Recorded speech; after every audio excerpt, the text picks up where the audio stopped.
Oh, hello, friends. Say welcome to Talking Sports at Work. Welcome to Talking Sports at Work. I am your host, Derek Pursley. This is Jack Pursley. This is Annabelle Pursley, who could not manage to sit still long enough for us to get things set up. So now she's got her tablet. And this is Itchy Pursley. Are those at school today? It's a weekday, and so we don't let him skip school, but it doesn't really matter if they're late to daycare. So it's still morning time right now. We're recording this episode. You guys know I've been trying to do live episodes, and I might still, and maybe just put this on as like an intro or something. I don't know if I even know how to do that. But anyway, or I could just record the episode and post it later. That's what I've done, or what I did the last time. So anyway, hope everyone has had a fantastic week so far. Got a lot to talk about. It's not going to be a long episode, and I know I say that every single time, but today it's really not going to be. I've been thinking about it, and honestly been thinking about making changes to the show just in general. I've kind of gotten almost like I feel stagnant, or I don't know, just a little. I have this tendency to get bored with things, and once I get rolling on something, whether it's something I'm writing or this or what, I mean, not them, but just any project that I'm doing, I have a tendency to get bored on, and so I'm trying to keep that from happening with this. And so today we're mixing it up a little bit by including some special guests here. I don't know why he's got the Xbox controller. Why you got the Xbox controller? Are you playing us? To play. All right, well, that's what Jack's doing. So we've got some stuff to talk about. There's a pretty big game coming up this weekend, isn't there, Jack? Isn't there a football game this weekend? It's gonna be a Super Bowl game. The Chiefs Super Bowl against 49ers. That is right. Good job, buddy. And I don't even know what we're doing. You want to watch it here at the house and invite Grandma and some people? You want to do that? Maybe we can have some pizza and snacks and stuff and watch the Super Bowl. Does that sound cool? You want to say hi, sis? Hi, Daddy. Hey, what? Can I have some goldfish? That's what I want. You want Super Bowl goldfish? Uh-huh. Yeah, I think we can do that. Because I like goldfish whenever I'm watching a football game or playing it. Yes, I know you do. So, yeah, we'll have some goldfish, and don't consider this as an invitation out there, internet world. Although, I mean, if you do want to come, let me know. If you actually know me, just text me. I'm sure we can make it happen. Anyway, what's it you doing back there? He's laying down. Yeah. So, got mostly the Titans staff fleshed out now. We know who the defensive coordinator is. We know who the offensive coordinator is. I don't think we've got a special teams coach yet, but that's not. It's not important, but it's not as big of a deal usually as the coordinators. Let's see. We had some interesting developments come up outside of the Titans as well in terms of coaching with Mike Vrabel's interview. Cliff Kingsbury is now back in the NFL. Seems like Dan Quinn and... Buddy, don't do that. No, don't mess with it. What are you doing? No, anyway, it's okay. Ron Rivera and Dan Quinn, I think, are pretty much switching places. And I said at the time, Dan Quinn just seems like a newer version of Ron Rivera. Don't know why they made that hire, but there's some other things to dive into as well with how things went with Ben Johnson there, who I thought was I think a lot of people thought, was by far the front runner for that job. Let's see. We're also going to talk about Joel Embiid is hurt again, and I don't know why people get surprised by that. He made it through all of last year and maybe the year before, but he's been in the league for about a decade now, I think, and he's not made it through half of the season, not even half. I don't know, but it sucks to see anyway. And now is the time of year when I start getting interested in basketball, so we're going to talk about that a little bit more. Also, maybe dive into Mahomes and the elite company that he is entering into with the Super Bowl appearance. And if he wins, he'll be on a list that includes like Larry Bird and Joe DiMaggio and guys that have won 2 MVPs and 3 championships in their first 7 years. No NFL player's ever done it. He's never missed an AFC championship game. So, we might dive into the greatness of Mahomes, but God knows we've got plenty of time to do that. He's not going anywhere. Brock Purdy is also a very interesting topic there because it seems like there's one extreme or the other. You either love the guy or you hate him, which is strange to me because it feels like he's kind of a middle of the road quarterback, but nobody really has middle of the road feelings about him. Daddy, What's up, buddy? can we like this to the Super Bowl game? Yeah, we can do that. Like that. Yeah, we can do that. Let's see. Alabama baseball had something interesting happen with I made these notes a few days ago, so I don't remember exactly what it was, but the coach of the Alabama baseball team is in some big trouble because he texted a guy about a pitcher who was going to miss the game, and they were trying to place $100,000 bet on this game. And the guy, that's a whole story. I'll look that up because that you really got to hear about this. It's ridiculous. And from what I hear, there's no NCAA investigation into that, but there is into the Vols NIL. That's a whole. Oh yeah, did we get a chance to talk about that? I don't think we did. I started to. Yeah, no, we haven't had a chance to talk about that because I started an episode last week and didn't finish it because it was rushed and that was just a whole thing. So yeah, we're going to talk about the NCAA because I'm actually writing an essay right now about NIL, and I was already doing that before these investigations began, and now it's just taken a whole. Yeah, we'll dive into that in a little bit. Let's see what else because I'm going now back to my notes from last week that I made because I forgot I didn't do a show last week. I didn't do a YouTube show. I've done a podcast since then. What, bud? Scoot up closer. Scoot up closer. How's that? Let's see. I don't want to talk about that. Something else. Another awesome idea I heard. Like maybe the best idea I have heard in I don't know how long when it comes to sports media, and it involves two of the greatest coaches in the history of football. We'll talk about that in a little bit and more. Sissy, what, buddy? Can I get that and so? Yeah. You want to show everybody? Jack wants to show you all this stuff back here. All right, go ahead. Look at this. Who is that? Derrick Henry. That's right. That's your Derrick Henry thing. And a helmet. Yeah. And my Vols Big 8. You got lots of coins in there now. And That's Steve McNair. We've got Steve McNair. And we've got the Oilers finger. No, that one's the Titans finger. Oilers. Well, it's the same thing. Looks cool, though. Where'd we get that? You remember? From the Titans game. That's right. All right, guys. So we are going to take a quick break. They have to go to daycare now. No. I'm sorry, yeah. No. But I'll see you again in a little while. I got too much other stuff I have to do today, too. I got to do schoolwork and everything else. Why? You got to go see your friends. No. All right, Cece, can you pause it for a minute and talk to the people on the internet? Here. What do you want to say? Hey, people on the internet. Also, I don't know how this is going to sound because I normally do it with my AirPods in, and I'm not today, so you guys could be able to hear them. I thought about it. I've got that music going in the background, too. I hope it didn't make any mess of things. But I'll maybe have time to listen to this before I post it. Probably not. I don't know. I might just check the audio, though, and see how it sounds. Anything else you want to say, Sissy? Baby, buddy, quit doing that. Hello. Hello. Guys. I'm going to show everybody our handshake. Show them how we do it. Boop. Hang on. Other hand. This hand. Go. Boop. And boop. And boop. And boop. And boop. Boop. Boop. Boop. Good job. Where'd Jack go? Where's Jack? Yes.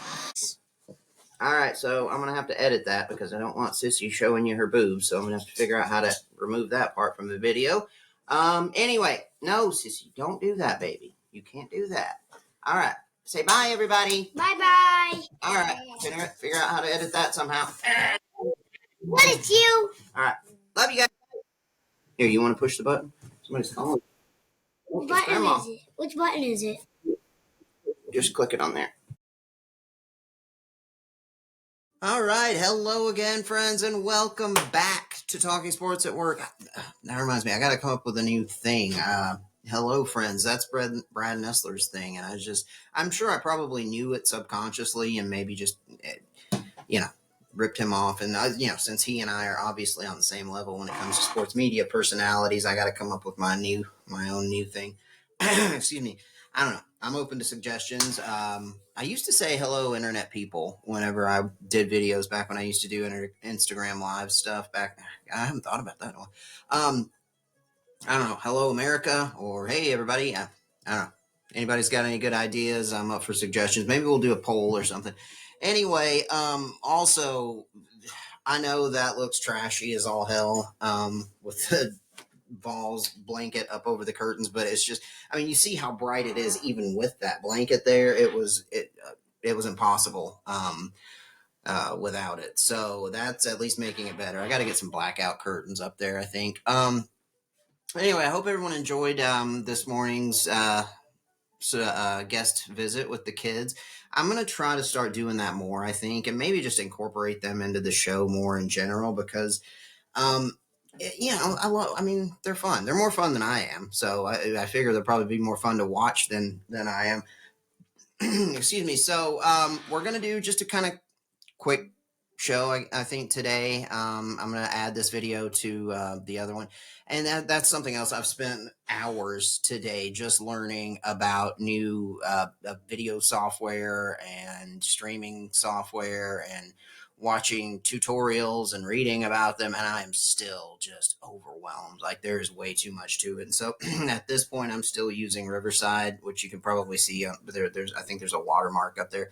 And honestly, it's so far the easiest to use, but it's definitely not without its problems. Excuse me. Some parts of it are a pain, but it's very, very simple. And that's what I'm going to use until I get things figured out a little bit better. So I mentioned earlier the Alabama baseball scandal, and I feel like this is worth talking about because I hadn't heard anything about it until a few days ago. And this happened last year, back in April. Apparently, what happened is the then coach, manager, whatever, of the Alabama baseball team was communicating with this bettor and sending him information to help him win bets. And one thing, what they got caught with was, what was his name? Bohannon, the coach, sent a message to this guy, Neff. What's his full name? Let's see. Bert Eugene Neff. So Bohannon sent him a message telling him that their starting pitcher was hurt and was going to be scratched for the game against LSU. And without that starting pitcher, who's evidently really good, LSU is going to be a favorite. But that he hadn't reported that to anyone else yet. He was telling this guy so this guy could go place a bunch of wagers on LSU for them to win. And they got caught doing it. Apparently, they sent a message on this messaging app that's supposed to be similar to Snapchat, where shit just, where it disappears. By the way, if anybody thinks that actually exists, you're an idiot. These people deserve to get caught. If there's something you don't want people to know, don't send it to them. If you don't want something going public, don't send it. It doesn't matter if it's Snapchat. It doesn't matter if it's a messaging app designed specifically for that purpose. No, just don't do it. Tell them. Whisper it in their ear. Call them on the phone. Don't send them. Don't leave a paper trail, a digital paper trail, ever. It's just, there is no such thing as privacy or things disappearing or being deleted immediately. It doesn't exist anymore. You're just stupid if you believe that. Anyway, so these guys were stupid. And he sent him this message on an app that's supposed to be private. Excuse me. And told him that the pitcher was going to be out and to go place a bet on LSU. So, all right, let me turn this other screen off here. Anyway, so the guy does it. But sorry, I'm getting notifications and stuff here. Anyway, the guy goes to BetMGM, tries to place a $250,000 bet. He also tried to do it at FanDuel, apparently in person. At some place that they had, the people got suspicious because there was a maximum amount that he could place on that game, and he was trying to. And this is stuff that I heard on Mad Dog Radio the other day. A lot of this I'm getting from the article on ESPN's website, but some of this I just heard on Mad Dog. Apparently, he argued with them and said, no, this is a sure thing. I'm sure about this. And please let me bet more. I don't know what the max was, but he was trying to wager hundreds of thousands of dollars. And obviously that raises some red flags when you've got this guy trying to bet this large amount, saying it's a sure thing, which, of course, I'm sure they're used to dealing with that all the time. Some gambler at the window saying, oh, this is a lock, please let me place this bet. But anyway, this one was very suspicious. And so, yeah, they got caught. The guy who was trying to place the bet is now facing up to 10 years in prison and a huge fine. The baseball coach, Bohannon, has been fired or quit. I don't know one. But somehow nobody's talking about this. I hadn't heard anything about it. I don't know. Maybe you guys had heard something about it. But living, in SEC country, just not that far from the state of Alabama, you'd think this is something we would have heard more about. And especially given how much the NCAA loves to investigate Tennessee, why is nothing else happening here? Because from what I can gather, and I read a little bit into it, that was the end. The coach was fired or quit, and that's it. Really? We get crazy investigations left and right when stuff not even nearly that bad is going on. But, for NIL stuff, which, by the way, is its whole other own discussion, there are no rules to NIL. That's the problem with it. Now, I mentioned earlier, I'm writing an essay actually about NIL, and it started because I'm in this research and persuasion class. You guys know I'm almost finished with my degree now. And we had a list of articles to choose from that we could write this persuasive essay about the topic or the article itself. And one of them was from Kareem Abdul-Jabbar a few years ago, talking about how student athletes should be paid. And so I decided, I'm going to write my article about this, and looking forward, 2.5 years after NIL began, and, what's its effect on college sports and college athletes. And, I was pretty happy with what I was doing. And then this NCAA investigation comes up about Tennessee. And so, of course, I have to include that in my essay. So I'm actually digging pretty deeply into this, and already was before it even came out. NIL, there are no rules to it. There are these guidelines in place, but one of the main ones is that it is not supposed to be used as a recruiting tool. Come on. Does anybody believe that literally every single major university in the country is not immediately using it? Texas A&M already was before it was even approved. Hell, half the major ones were before it was even legal to do it. You really think that's an appropriate rule to have in place, that this can't be used for a recruiting tool? These kids already have their NIL deals in place, signed, sealed, delivered, ready to go, agreed upon, before they even commit to these places. Everybody uses it as a recruiting tool. That's what it is. And so we're going to be investigated for it, literally. And I hate the overusage of that word over the last decade or so. This is a literal, correct usage of the word literally. Every single university uses that. Every university that has a collective, has boosters, uses it as a recruiting tool. That's what it is. Now, that's one part of it. What was the other part? The other part, because there are really just two guidelines from what I can tell. And again, I've looked into this a good little bit over the last few weeks. It's not supposed to be used as a recruiting tool. Everybody does. And the athletes are supposed to be able to receive money in exchange for providing some sort of service, usually a marketing service. Now, that could be considered doing a commercial for Wendy's. That could be a local car dealer commercial. That could be posting something on social media about a friggin' local nail supply. It doesn't matter. But as long as this kid can receive money if he is doing some sort of service, an appearance at the opening of a car dealership, anything like that, and okay, they're good with it. Can't be used as a recruiting tool, has to be done in exchange for some sort of marketing thing. Well, of course, now all these universities have these collectives of boosters that have developed overnight, that their entire sole purpose is to gather money to put towards an NIL fund and get these big recruits to come.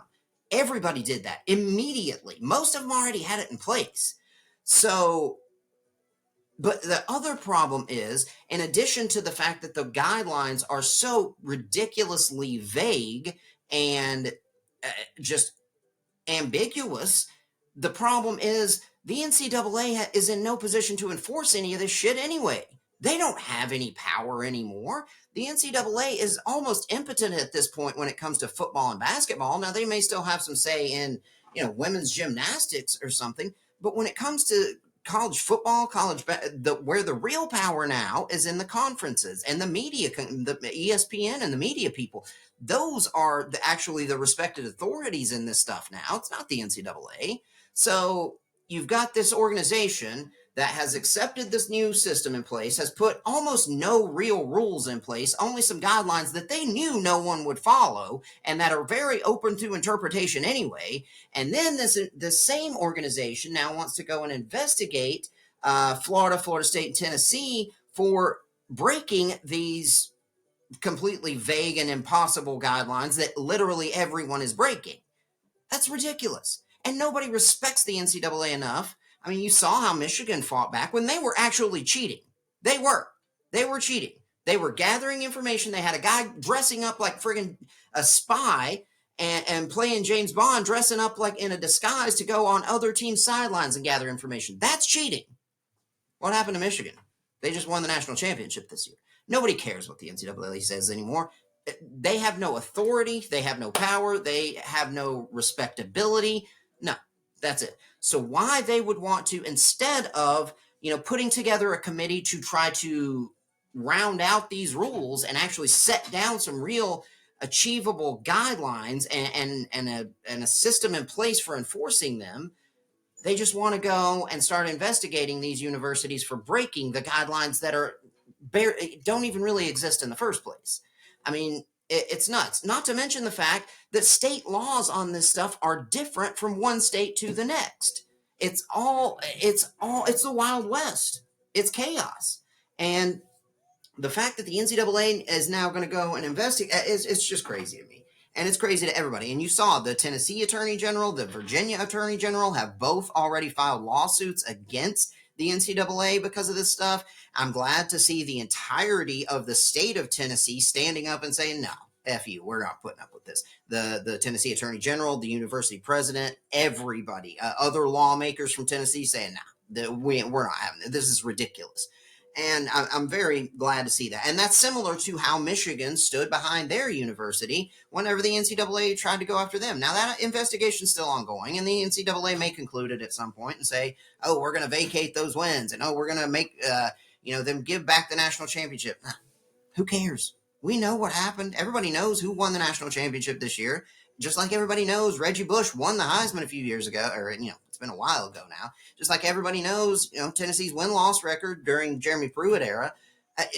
This stuff doesn't matter. The NCAA has no authority anymore. So anyway, I went off on a crazy, that was much, much more than I meant to say on that topic, but those are my thoughts on that. I've already taken 13, almost 14 minutes now. So I'm going to pause this and I'm going to look over my notes, see what else is worth discussing. I will be right back. Uh-oh, where'd my mouse go? Crap, where did my mouse go? All right, well, there we go.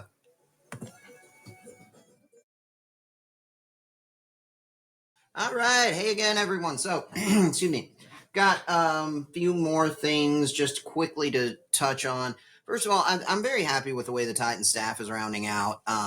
I think I'd mentioned before at first, I think it's a good idea for a rookie head coach to hire at least one really experienced coordinator, but I don't know that applies necessarily with Brian Callahan. And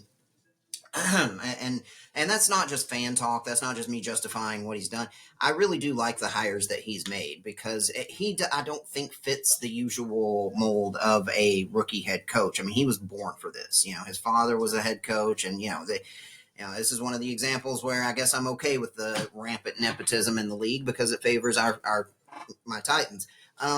But, he hired Nick Holtz, who from the Jaguars as the offensive coordinator, as the passing game coordinator, or was there. I don't know much about him, but what I read seemed pretty good. I was actually hoping that he would hire someone who's more of a running backs coach, run game specialist, just because we know that Callahan's specialty is the passing game, and so maybe it'd be good to kind of have that balance with the coordinator being a run game specialist. But Holtz, from everything I've read, seems like a good pick. Then also Denard Wilson as the defensive coordinator, which he was apparently a very hot commodity. The Giants wanted him. I think I read somebody else wanted him for the DC job. And he chose the Titans, which is really cool and really promising. He's one of those hot up and coming guys that if he does well, probably will be a head coach himself here in a few years. But yeah, both of those guys are going to be coordinators for the first time. But they both seem like good, very talented up and coming coaches. Also, we did manage to steal Bill Callahan as the offensive line coach. He's going to come and work for his son. I think that's going to be an interesting dynamic there. I'd like to see how that goes. But obviously one of the best offensive line coaches in the league, and God knows we need that. We need all the help we can get up there. I also saw something interesting just a few minutes ago that said Brock Bowers has evidently said something about wanting to play for the Titans. I don't know what it was. I didn't read the article, but he's an elite talent. That's not our biggest need right now. We need to draft a left tackle in that first round. And obviously Brock Bowers is likely to go in the probably top 10, certainly top 15.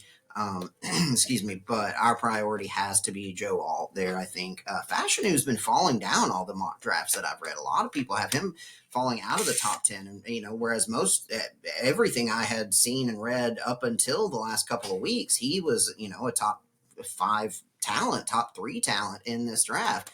Now, all the talk I'm hearing about him is he's really raw. He's got a ton of upside, but not sure about him. And so, yeah, it seems like Joe Alt is now the more surefire thing. Either one of those guys, though, that's got to be the way we go, assuming that they are both there. Another interesting Titans related thing I saw was apparently Mike Vrabel. We know he interviewed for a couple of jobs, the Panthers, the Chargers, which the Chargers, I think, were going with Harbaugh all the way anyway.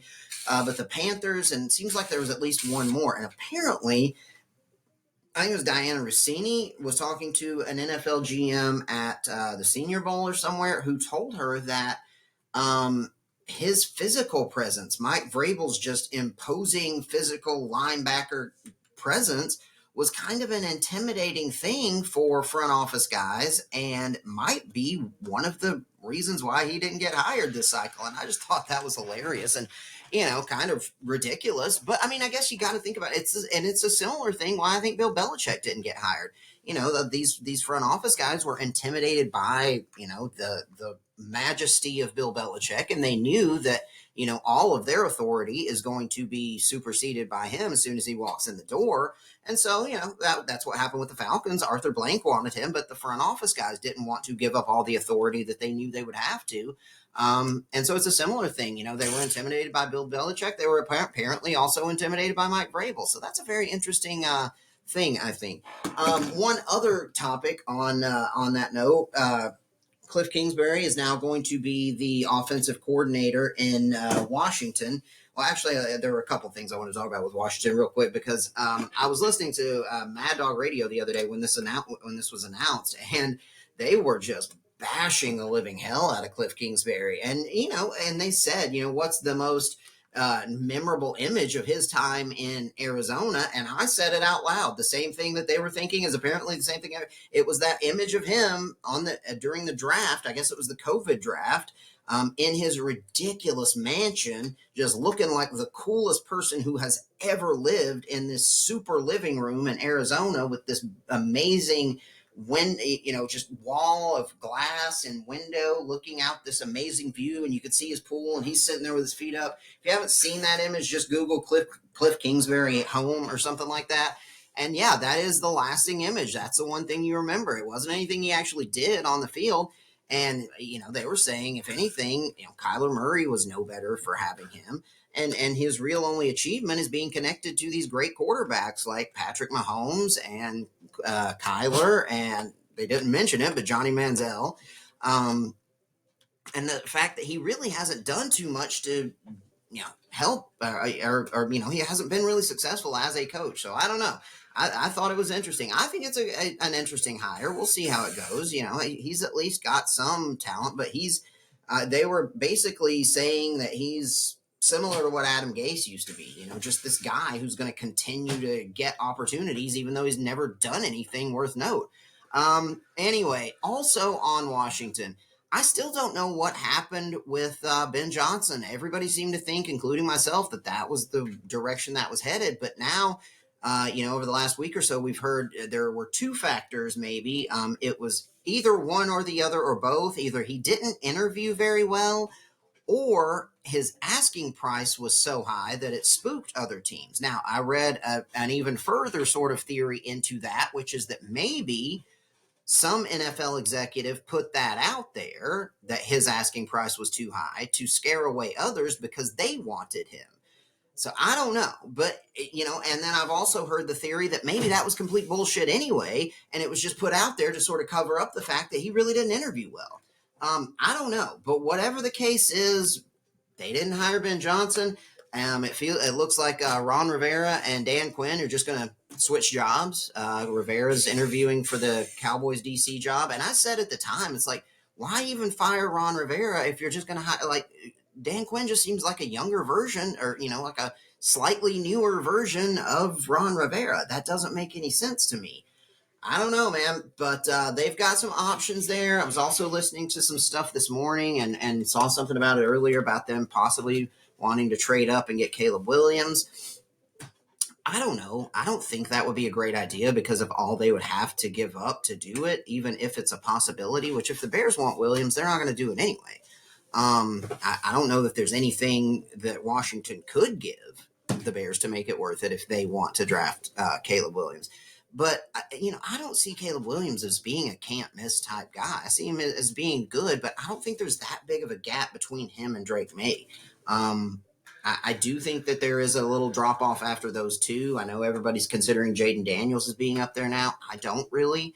I think it's still those two guys, and then there's a little drop off, and then you've got Jaden Daniels.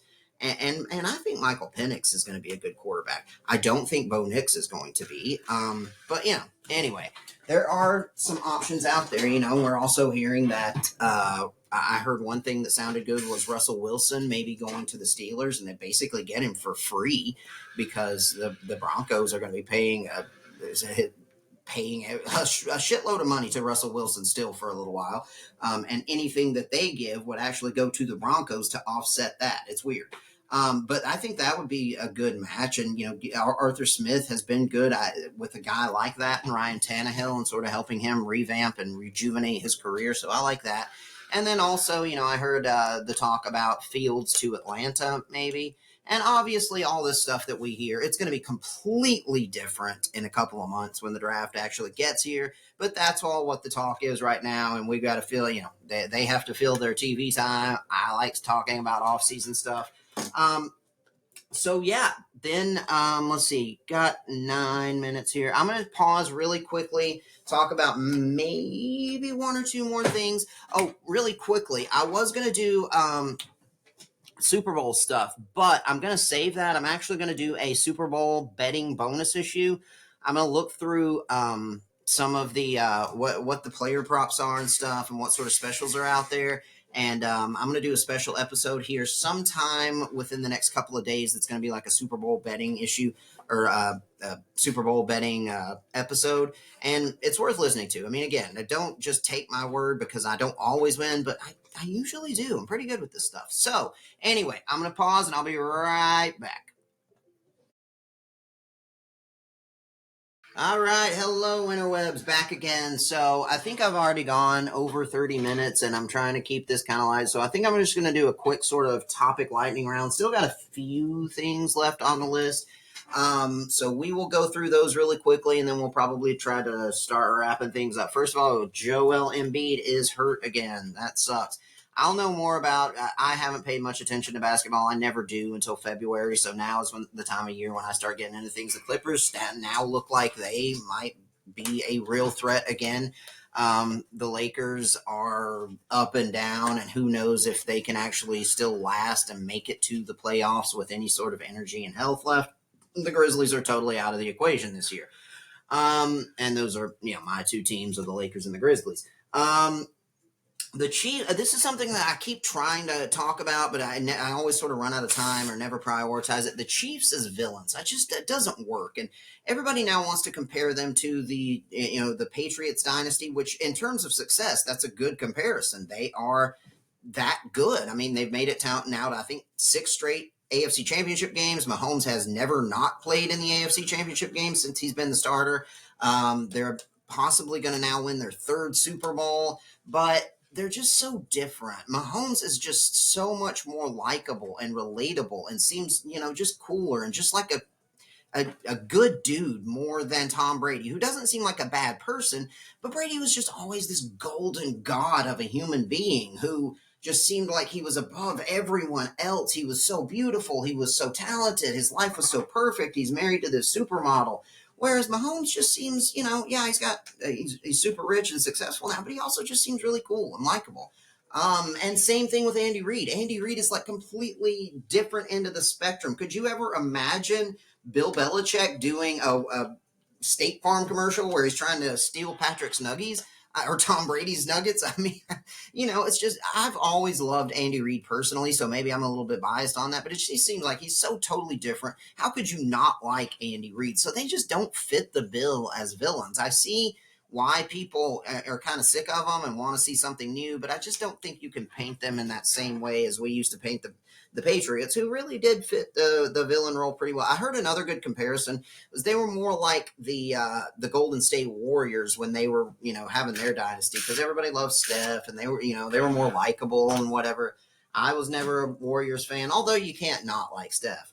But anyway, Brock Purdy also, I don't know why everyone is so one way or the other to the extremes with him. You either love him or you hate him, which is just, I think I mentioned earlier, kind of ironic to me because I don't think he's either great or bad. I think he's right in the middle, and I think that's probably how most people should feel about him. And I guess, of course, you can't just have, you can't just say that about a Super Bowl starting quarterback now. If, you're in sports media, you got to have a strong opinion one way or the other. I just think he's pretty good. He's not great. He's not bad, but he's very good. He's good. He's good for this team, and he fits. And, all right, that's enough. Okay, so one quick thing that I wanted to mention briefly, and I heard this on, I think it was Pro Football Talk this past Saturday.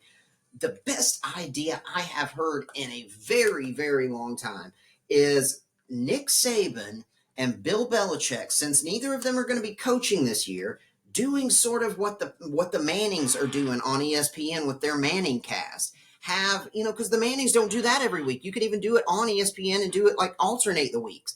Have them do a Bill and Nick broadcast of the game, or just a Nick and Bill show on TV. How wonderful would that be? Especially if it was sort of like a Manning cast thing where we could just watch these two, the two greatest maybe coaches in their, respective sports, well, college football and pro football, maybe in history, and just listen to them. And these two guys who already are friends and go way back, and listen to them talk and just get an in-depth and personal insight into everything that goes on in their brains watching these games. How amazing would that be? That's the best idea I've heard in a very, very long time. Anyway, so we talked about that. And, the Vols basketball team is, I think I jinxed them, but now it looks like they are back on track. Won in a big way against Kentucky. I also won a lot of money on that one, so very happy about that. Who do we have coming up? I can't remember who's next, but we did drop one spot after the South Carolina loss. We're now at 6, but it really feels like this team is rolling right now. And the way they played at Kentucky, Zakai Ziegler was unstoppable. Connect didn't even have a big game in that one. He was sort of secondary. It was really Ziegler who led the way, and Josiah Jordan-James who were, and that's what's so special about this team, I think, is it's the same team that was already really good last year without having an elite scorer. Now you add one of, if not the best pure wing scorers in college basketball to that team, and now it feels like they've kind of figured out how to play together and play with that new addition. yeah, this team is exciting, and hopefully we make it past the Sweet 16 this year because it seems like that's where we always get stuck.